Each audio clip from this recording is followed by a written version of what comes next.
please, Volodymyr, this is America's old game plan. Old game plan. You know, I'll tell you one thing. You please, I'm not putting a comparison, but you should see that the richer the dictators and generals in Pakistan and their children became, the more they emigrated eventually to America, and the people of Pakistan lost out for it.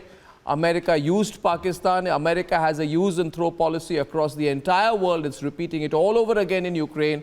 And I'd like to go across to Victor right now. Victor, where is this moving? Where is this moving now? Thank you very much. Thank you. Several points. One is that mankind is right now on the brink of a nuclear war.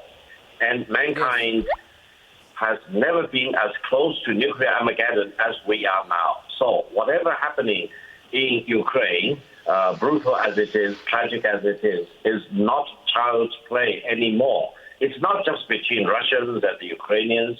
It's between Russia on the one hand and the United States, NATO, and Ukraine on the other hand.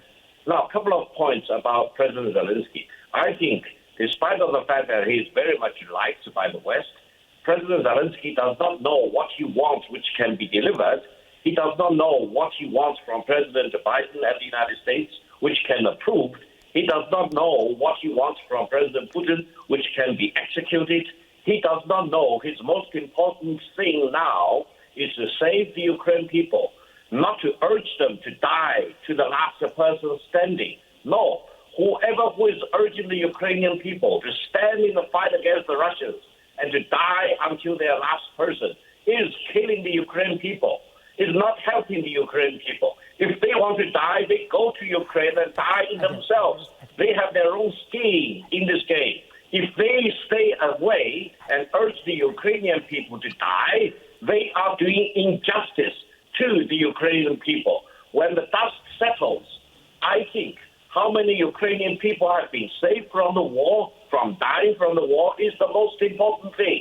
I urge the Ukrainian leader and the Ukrainian people to save the innocent people in Ukraine, not to put them to the slaughterhouse, not to put them to be slaughtered by the war. Now, on the other hand, also allow me to emphasize, war is always brutal. A war involving Russia or the former Soviet Union or the Tsarist Russia can be as brutal as you can imagine. Russia, up to today, has not used all their most lethal weapons, most sophisticated weapons. Why? I think they are preparing for a showdown with NATO. Their fight is not with Ukraine. Right. They are using very preliminary weapons. What do you mean they are preparing for a showdown with NATO? No, which is why it becomes very important for NATO to make it clear it's not offering membership and rule out the possibility of such a showdown, Anders, unless one wants a showdown, Anders. Why allow Russia the luxury of a showdown? We don't want to, listen, it is Ukraine that is going to move towards NATO. It's not the other way. China and Russia are threatening nuclear war. They are fear-mongers. Bullies always are.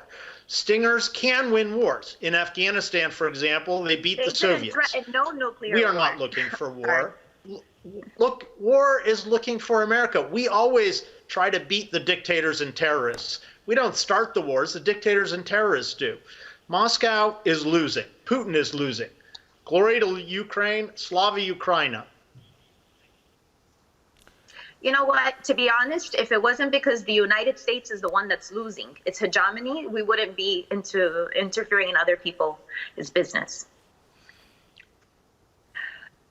Okay, this Ukraine war proves that democracy is not losing. Illogical. Democracy is winning. Makes no sense. Illogical? What democracy do we have here in the United States? You want to explain it to me? We're not a democracy. We're a republic. We're not a democracy. We're a republic, Soraya. You ran for president. You should know that. And we wage wars in the name of democracy. What democracy? We're not a democracy. We're a republic, Soraya. You claim to run for president. You don't even know your own history. Please.